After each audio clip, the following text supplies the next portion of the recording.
सोचो, अगर कल सुबह तुम उठो और न्यूज में सुनो कि इटली में इस्लाम खत्म हो गया। इटली में बुर्का बैन की तैयारी चल रही है। नहीं माना अगर नियम तो जुर्माना भारी रहेगा। इटली की जॉर्जिया मेलोनी की सरकार ने बुर्के पर बैन लगाने का फैसला किया है। In Italy, the government is eyeing a new law that could ban the burqa and niqab in all public places. Italy's ruling Brothers of Italy party has introduced a bill to ban the burqa and niqab face and body covering in all public spaces.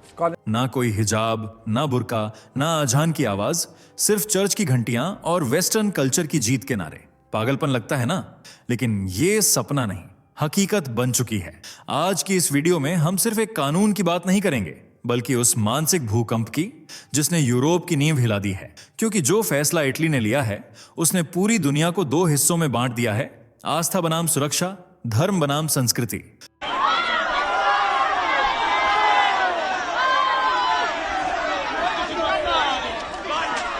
रोम की सड़कों पर सैकड़ों औरतें रो रही हैं, उनके हाथों में प्ले कार्ड हैं, मेरी पहचान मेरा हक, और सामने खड़ी है एक सरकार जो कहती है अब नहीं चलेगा शरीयत का कानून। एक ओर लहराती यूरोपीय झंडियां, दूसरी ओर गिरते हिजाब। ये नजारा किसी देश का नहीं बल्कि सभ्यता के टकराव का है। यही वो जगह है जहां से सब शुरू हुआ। हर सेकंड तुम्हें लगेगा अब क्या हुआ? क्या सच में यूरोप इस्लाम से मुक्त हो रहा है? क्योंकि यहां बात सिर्फ कपड़ों की नहीं, पूरी सोच की जंग की है।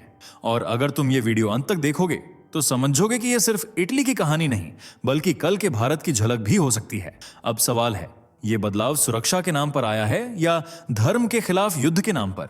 चलो सच्चाई की तह तक चलते हैं। दोस्तों, आज मैं दिल से कुछ कहना चाहता हूं। शायद ये मेरा आखिरी वीडियो हो। हाँ, सही सुना आपने, आखिरी।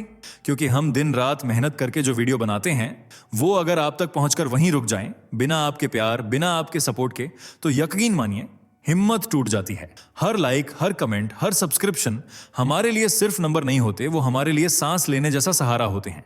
लेकिन जब वो नहीं मिलता तो लगता है शायद अब रुक जाना चाहिए। तो आज साफ कहता हूं, अगर आप चाहते हैं कि मैं ऐसे ही वीडियो बनाता रहूं तो अभी के अभी चैनल को सब्सक्राइब करो और इस वीडियो पर 50,000 लाइक पूरा करो। और हाँ, कमेंट में बताओ आप भारत के किस शहर से ये वीडियो देख रहे हो। आपका सपोर्ट ही तय करेगा क्या ये आखिरी वीडियो है या एक नई शुरुआत। चलिए वीडियो में आगे बढ़ते हैं। क्या इटली में इस्लाम का अंत हो चुका है? क्या एक ऐसा फैसला लिया गया है जिसने मुसलमानों की पहचान को ही मिटा देने का इरादा जाहिर कर दिया है?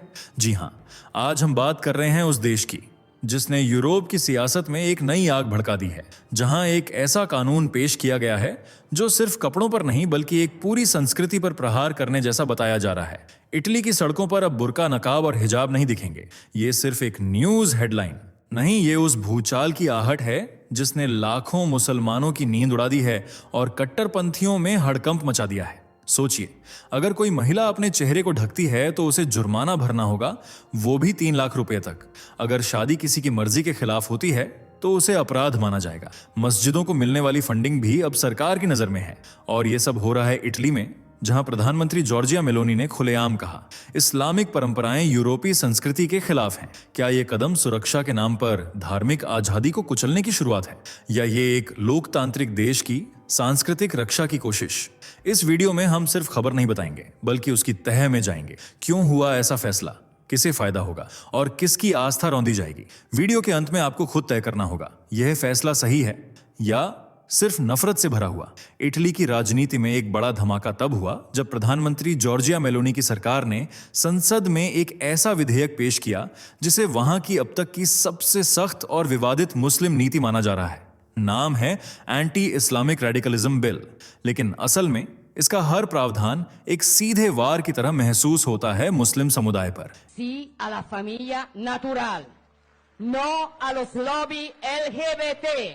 Sí a la identidad sexual, no a la ideología de... Sí a la cultura de la vida, no al abismo de la muerte. Sí a la universalidad de la cruz, no a la violencia islamista. Sí a fronteras seguras, no a la inmigración masiva. Sí al trabajo de nuestros ciudadanos, no a las grandes finanzas internacionales. इस bill के मुताबिक सभी सार्वजनिक स्थानों जैसे school, college, office, दुकानें, अस्पताल, मेसियम, कोलोरेसियम, गोकुरमयम, सुसासा में चेहरे को पूरी तरह ढकने वाले कपड़ों पर प्रतिबंध होगा। सिर्फ बुर्का या नकाब ही नहीं बल्कि हिजाब जैसे सिर ढकने वाले धार्मिक वस्त्रों पर भी बैन लगाया जाएगा। यदि कोई महिला ऐसे कपड़े पहनती पाई जाती है तो 300 से 3 लाख रुपए तक का जुर्माना। अगर कोई पुरुष महिला को जबरदस्ती नकाब या बुर्का पहनने के लिए मजबूर करता है तो अलग से सजा और आर्थिक दंड तय किया गया है। इसके अलावा महिलाओं की बिना इच्छा के कराई गई शादी को अब कानूनी अपराध माना जाएगा। और यहीं खत्म नहीं होता।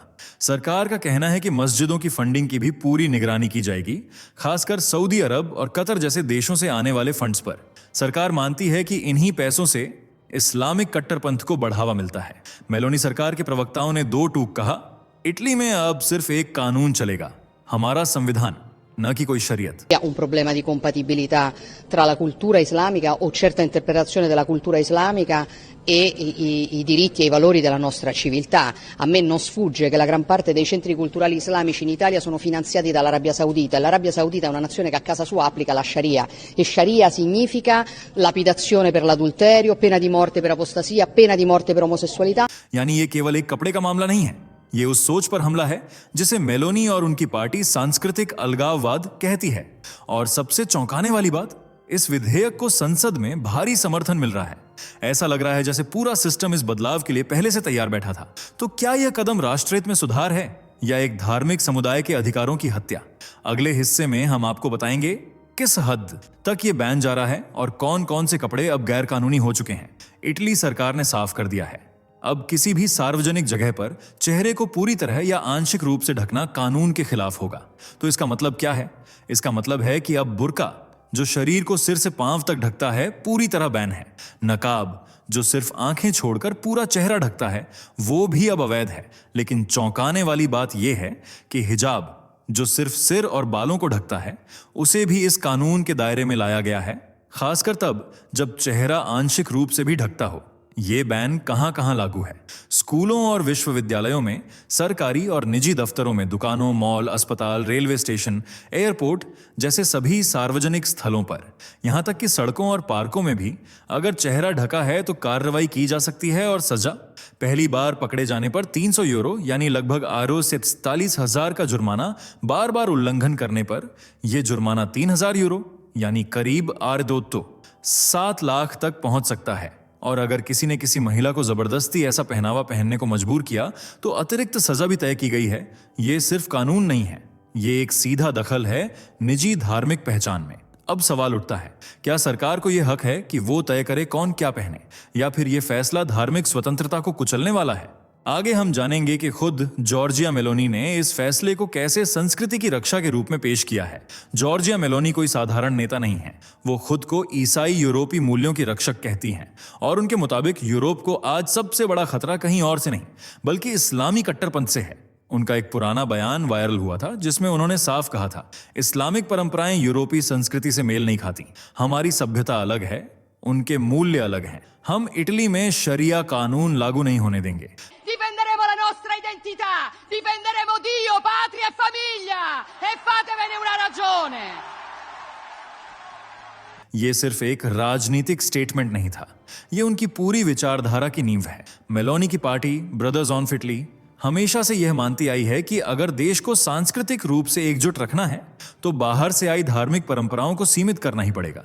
उनके अनुसार नकाब, बुर्का, मस्जिदों की विदेशी फंडिंग, ये सभी केवल धार्मिक प्रतीक नहीं बल्कि सांस्कृतिक अलगाववाद के संकेत हैं। उनकी नजर में ये प्रतीक सिर्फ धार्मिक नहीं बल्कि राजनीतिक हथियार हैं जो धीरे धीरे इटली की मूल पहचान को कमजोर कर रहे हैं। इसलिए जब उन्होंने ये विधेयक पेश किया तो उन्होंने इसे धार्मिक दमन नहीं बल्कि संस्कृति की रक्षा के रूप में पेश किया। उनके शब्दों में, हम हर किसी को धार्मिक स्वतंत्रता देते हैं, लेकिन वो स्वतंत्रता तब तक ही वैध है जब तक वो हमारे संविधान और समाज को चुनौती न दे। यानी यह फैसला धर्म बनाम संविधान या कहें पश्चिम बनाम इस्लाम की बहस में सीधे खड़ा होता है। और यहीं से शुरू होती है सबसे बड़ी बहस, क्या यह फैसला कट्टरपंथ के खिलाफ है या यह पूरे मुस्लिम समुदाय के खिलाफ एक वैचारिक युद्ध है? अगले हिस्से में हम यही समझेंगे कि सरकार इसे कट्टरपंथ के खिलाफ लड़ाई क्यों बता रही है, लेकिन मुसलमानों को क्यों लग रहा है कि निशाना सिर्फ वो है।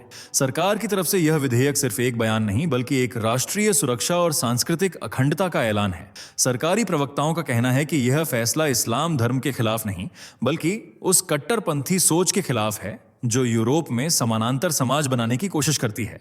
उनके अनुसार नकाब और बुर्का न केवल पहचान छिपाते हैं बल्कि सुरक्षा एजेंसियों के लिए खतरा भी है।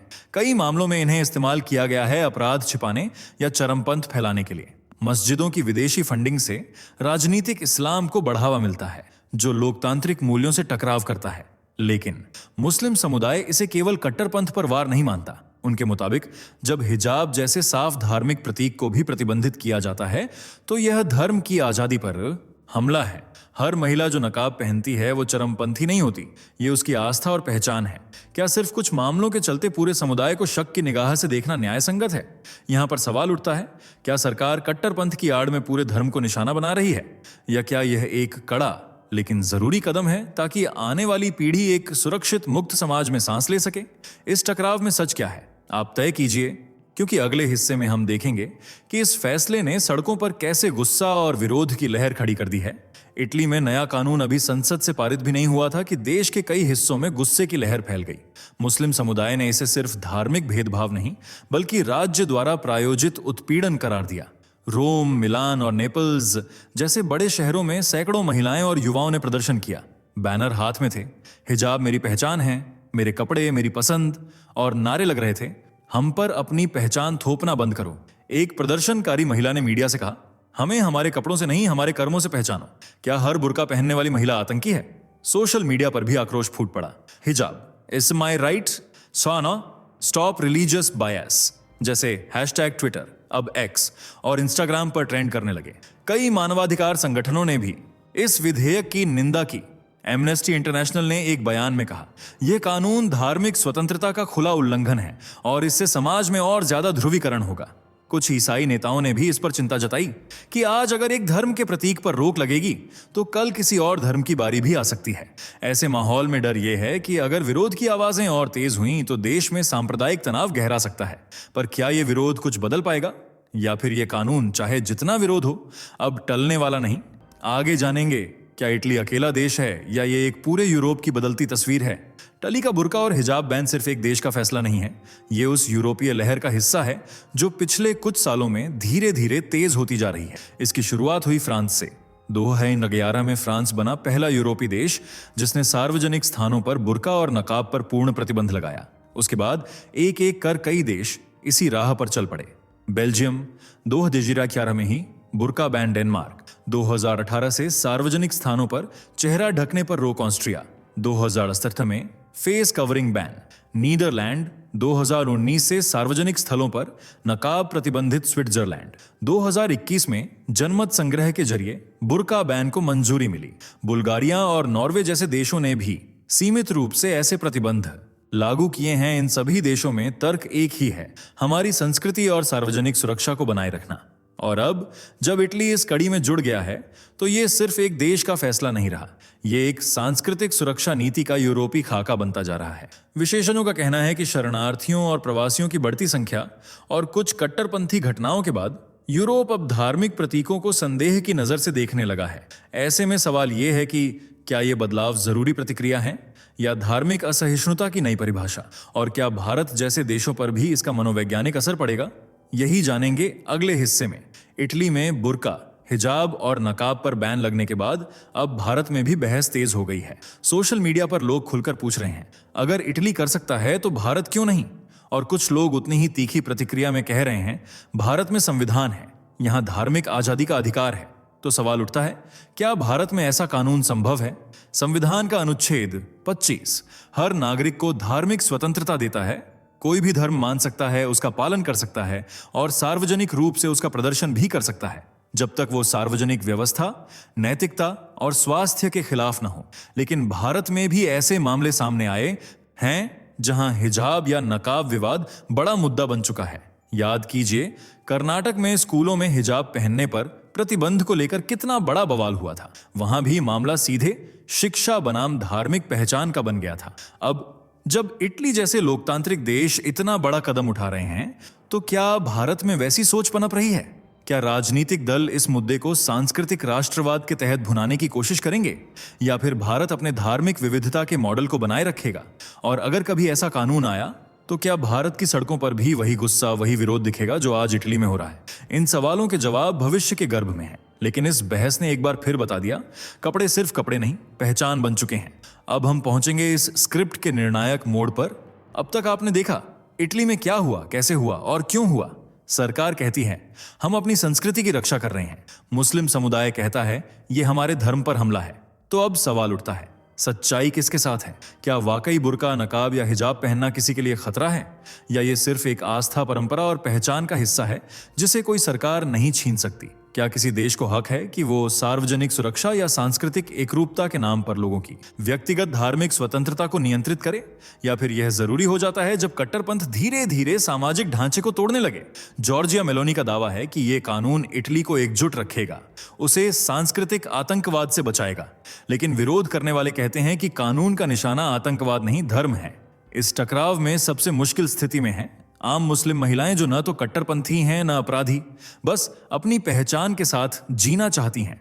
तो क्या यह फैसला कट्टरपंथ से लड़ाई है, या फिर धर्म को दीवार से लगाने की एक और चाल? आपका क्या मानना है? क्या आप इस बैन का समर्थन करते हैं या इसके विरोध में हैं?